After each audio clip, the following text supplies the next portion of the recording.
Good morning po sa inyong lahat. Unang-una, magpasalamat ako kay God na yung hiningi ko na binigay niya.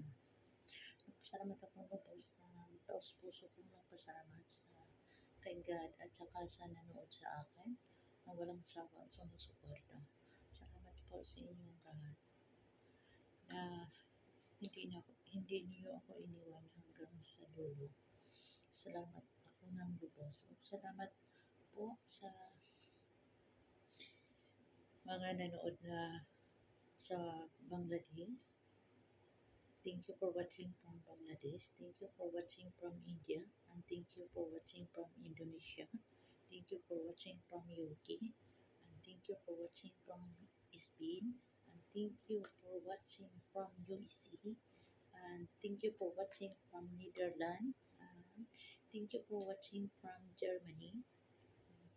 Thank you for watching from Holland and South Korea. Thank you so much. And Japan.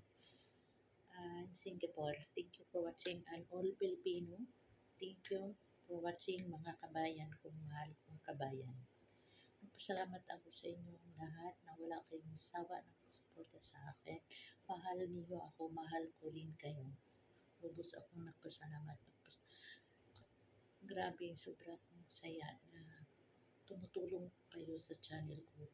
So promise ko sa inyo kung tumataas pa man ang channel ko, kung mag-grow pa siya, promise ako sa inyo na tumutulong ako sa mga kapwa kong Pilipino at saka hindi lang sa Pilipino tulungan ko, kundi sa lahat na nangailangan ng tulong.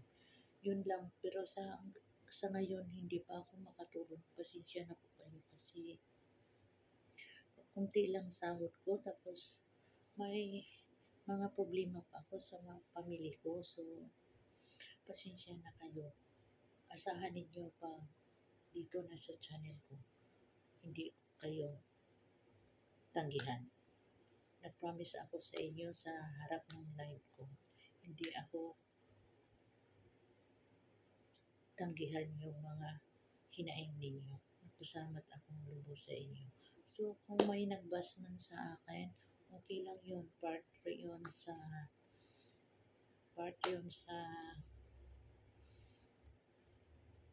mga basher yun. Option yun nila. So, okay lang yun sa akin. So, ako naman ang nakaalam sa sarili ko kung ano ako. Hindi ako maapektuhan kasi nasanay na ako na lagi ninyo ako ibas. Pero okay lang yun. So, alam naman ni God kung ano ang ginagawa ko. Wala akong ginawa na siguro na mali. Kung may mali man ako, siguro kaunti lang. Pero never ako sa akin lang. Never ako nagkamali sa buhay ko. Kasi kahit iniwan ako sa ex ko, hindi ako nanghingi ng tulong sa mga iba't ibang lalaki. Marunong pa ako maghanap buhay. Strong pa ako maghanap buhay. Never ako na magmakaawa sa mga lalaki na suportahan niyo yung mga anak ko. Kasi 5 mga anak ko. Never ako nanghingi ng ganyan. So, kaya ako na magsuporta sa pamilya ko. Ayaw ko na umaasa ako sa ibang tao. So, yan lang na kahit may opera ako, so lumaban ako ng mas lalong tumatatag ako na maging strong pa. Kasi pagsubok lang to sa buhay ko. Kung di, lahat tayo na mga tao may mga pagsubok din. So, kailangan harapin natin kung anong mga pagsubok sa buhay natin. So, kailangan natin na hindi tayo susuko. Kailangan natin lalo pa tayong tumatag at maging strong sa buhay natin. So, ang hirap talaga na ang iba sumusuko. Pero kung sa akin, bakit ako susuko? So, binigay yun ni God na kung kaya mo ba tanggapin yung mga pagsubok. So, dapat tanggapin mong buong-buong. So, alam ni God na parang titry lang kaniya kung kaya mo ba yung mga problema na mabigat. So, yung hiningi mo ni God, ma-feel mo niya na bigla-biglaan ibigay niya. Salamat sa inyong lahat at God bless you all. Thank you.